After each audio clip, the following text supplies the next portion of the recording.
Welcome back to Haunted and Historic Australia. Thank you for joining us again for another episode of Criminals, Cutthroats and Convicts. On this episode, we go back to the First Fleet Voyage, to the story of the First Fleet cattle. This is quite a story. It starts with a stop while on the voyage to Botany Bay. Captain Arthur Phillip decided he was going to purchase some cattle and a bull and bull calf. When they stopped in South Africa, Captain Arthur Phillip made his choices. The cattle were acquired at Cape of Good Hope at the very bottom of South Africa. This selection included the Black Cape cattle, also known as Drakensberger, indigenous to South Africa, and were developed over a period of several centuries. Located in the southwest in the Drakensberger region of South Africa, and originally from Botswana. They were also known in the colony at the time as Hottentot cattle. They were bred by the Hottentot people, now known as the Khoekhou people, pastoralists of southwestern Africa. The main Khoekhou subdivisions today are the Nama people of Namibia, Botswana and South Africa. Captain Arthur Phillip selected 7 cows, 1 bull and 1 bull calf. They were purchased from the South African stores and loaded onto the Sirius. The horns were removed from the bull so as it would not injure itself to continue its journey to Botany Bay. One of the surgeons on board the Sirius, George Worgan, gave an account of what it was like at Cape Good Hope. In a letter to his brother, the letter reads as follows: "We sailed from the Cape of Good Hope on the 12th of November 1787. As that was the last civilized country we should touch at in our passage to Botany Bay. We provided ourselves with every article necessary for the forming a civilized colony, livestock consisting of bulls, cows, horses, mares, colts, sheep, hogs, goats, fowl, and other living creatures by pairs. We likewise procured a vast number of plants, seeds, and other garden articles, such as orange, lime, lemon, quince, apple and pear trees, in a word, every vegetable production that the Cape afforded. Thus equipped, each ship like another Noah's Ark, away we steered for Botany Bay, and after a tolerable pleasant voyage of 10 weeks and 2 days, Governor Phillip had the satisfaction to see the whole of his fleet safe at anchor in the said bay. It is also known that they removed some of the female convicts from the Friendship and placed them on various other ships to make room for sheep. There was also pens set up on the ship to look after each animal. Upon arriving in Botany Bay, some of the animals didn't make it. Of the surviving cattle, there were 4 cattle, the bull and the bull calf. Once they arrived into Port Jackson, the animals were removed from the Sirius, and there would have been pens set up on land. Captain Phillip, now Governor Phillip, appointed Henry Dodd as his farm manager. Henry Dodd organised for one of the convicts to look after these cattle. Edward Corbett was appointed herdsman. We know about Edward Corbett from James Freeman's Hangman episode. And yes, Edward was hung. But let's go back to the story of how this happened. We know on the 28th of June in 1788 that Edward Corbett was hung by James Freeman.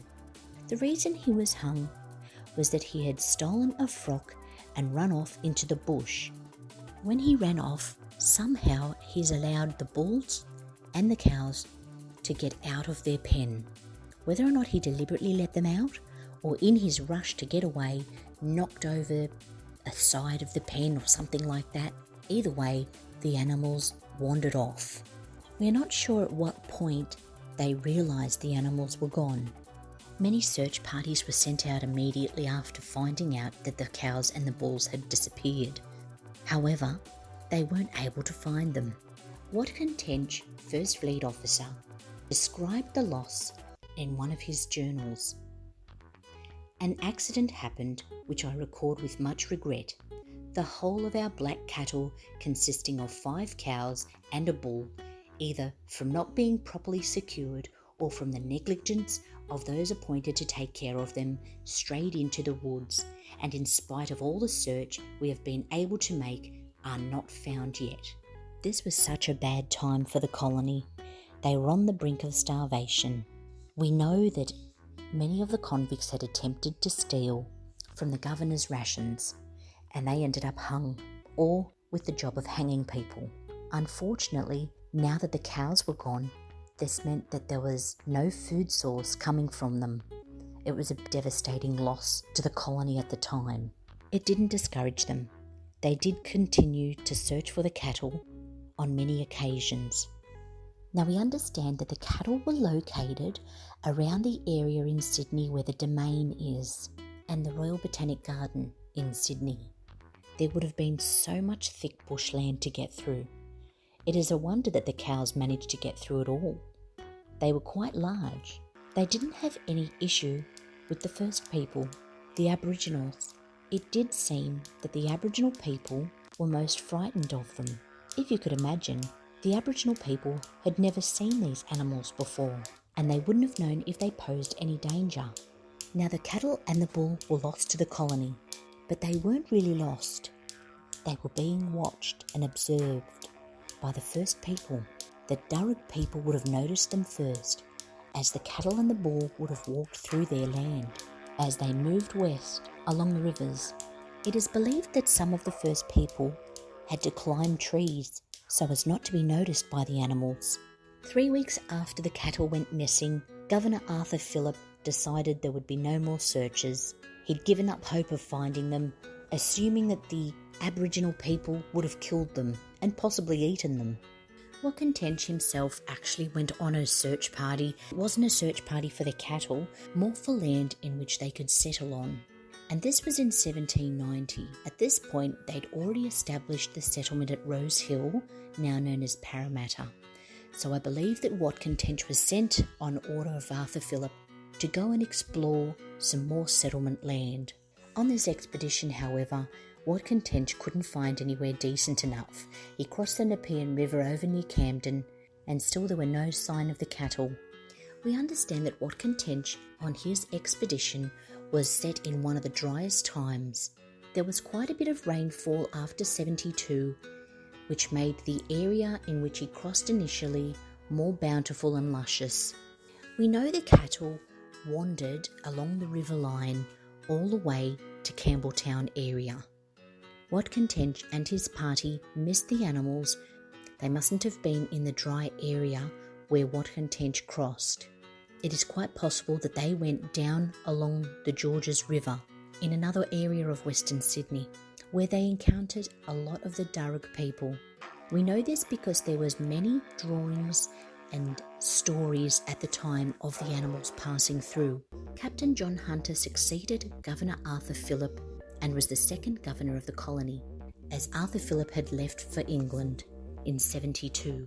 During the October of 1795, Governor John Hunter sent 2 convicts on a hunting expedition. There were rumours starting to get back to the original colony of various sightings of the cattle. It is here that they made contact with some Aboriginal people who confirmed the sightings of the cattle in the location of what is now Appin and Campbelltown. It was understood that there was about 40 head of cattle. This word got back to Governor John Hunter, and he sent out another search party. This search party followed along where Watkin Tench party had gone. To their surprise, it was no longer a drought-stricken area. It was quite green and lush and bountiful. They were very surprised they came across the herd quite quickly. The rainfall over the last few years must have made a real difference in the grounds and the soil. The party camped for a few days, expecting to see the rest of the herd. Upon getting too close, they were ambushed by one of the large bulls, in which they killed, stating that it was self-defense, as the large beast came at them. At this stage, the large amount of cattle, most of them not being the original cattle that had left the fleet many years ago, may not have come in contact with humans at this stage, as the Aboriginal people kept a distance. Upon seeing the search party, the cattle must have felt threatened and the bull attacked. Governor Hunter sent out an old seaman by the name of Henry Hacking to check out whether or not the hunter's story was true. After the confirmation that the cattle were there, Governor John Hunter, Captain Waterhouse, George Bass and David Collins headed off from the Parramatta area across the Nepean River on 17th of November 1795, where they came to a hill that Governor Hunter named Mount Taurus, Taurus being the Latin name for bull. Climbing up the hill, they spotted the cattle, and this was the area that was now named Cowpastures. Governor John Hunter marked this area on the map Cowpasture Plains in the region of Menangle, south of Nepean. Governor Hunter visited the cowpastures on many occasions. He was quite interested in agriculture. He was very pleased that the cattle had grown to an extraordinary herd. In 1800, Captain Philip Gidley King succeeded Governor John Hunter as the third governor of the colony. In 1803, Governor King issued a proclamation banning any unauthorised entry south of Nepean River to stop poaching of the wild cattle. This was actually in the Sydney Gazette, Sunday 10th of July 1803. They did not want anyone poaching any further cattle. Governor King ordered that a small hut be built at the cowpasture crossing of the Nepean River so that a constable could be placed there to keep an eye on the cattle to ensure no further poaching. The track in which Governor Hunter took was now also called Cowpasture Road. It starts at Prospect Hill in Prospect and progresses to the crossing of the Nepean River. The area of the cowpastures has changed somewhat over the years, but the people of the area still remember how it got its name, as well as the reminder of the various artwork and sketches from back in the day, not to mention the stories from the first people and the Bull Cave. They also started a new settlement along the cowpastures area. This was awful for the Aboriginal people who lived there. The Dharawal and the Dharawal People were now displaced, driving them away from their homes. There were now convicts coming in, building, establishing grand homes and farms. This must have been a great shock to the Aboriginal people, as we find that there was many a battle. This almost ended the Dharawal tribe. Those who survived were known by the colony as the Cowpasture People. By 1806, the cattle herd was now 3,000 strong. There were still means in place so that no poaching of this wild cattle would take place. The area of the cowpastures in the declaration was quite vague, so they put it down, describing the area as follows. The Government Reserve. The country of Camden contains the extensive tracts known by the name of the cow pasture, which 5 of the cattle that were landed from His Majesty's ship Sirius soon after the first arrival of Governor Phillip had strayed from their place of confinement. They were discovered in these tracts in the year 1795 by a convict and appeared to have been attracted to the spot and to have continued there from the superior quality of the herbage. Since that period their numbers have greatly increased, and they have latterly occupied the hilly ranges by which the cow pastures are backed on the south, and have been found in the deeper ravines of the hills of Natai and on the banks of the Bargo River. It does not appear, however, that they have penetrated beyond the Blue Mountains or the barren tract that is called the Bargo Brush. The cow pastures extend northwards from the River Bargo to the junction of the River Warragamba and the Nepean. To the west they are bounded by some of the branches of the latter river and the hills of Natai. They contain by computation about 60,000 acres, and the soil, though varying in fertility but always deepening and improving on the banks and margin of the Nepean, consists of a light sandy loam resting upon a substream of clay. Report of the Commissioner of Inquiry on the State of Agricultural Trade in the Colony, New South Wales, 1823. J.T. Big, the Big Report. By 1840, the cowpastures area had been extended. It is known that the Dharawal people and the Dharawal people, when they came into contact with the cattle, were quite frightened.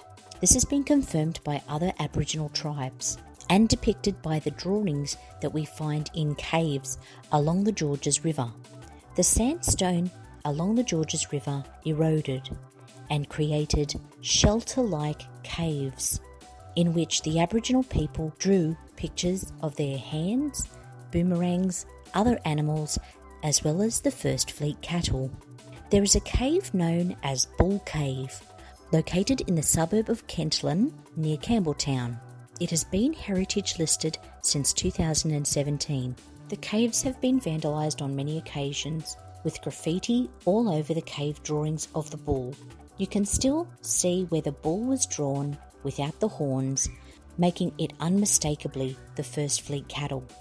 There has now been a steel fence placed around the cave so as no further damage can be made to the cave drawings. Thankfully, now that we have heritage listed acts in place, we can conserve our history, both colonial and First People. We can try and keep what little is left from disappearing altogether. Thank you for watching this episode. We hope you enjoyed it. Please stay tuned for further episodes. Click on the like button as well as subscribe, and also hit that notification bell so you're aware of our next episodes.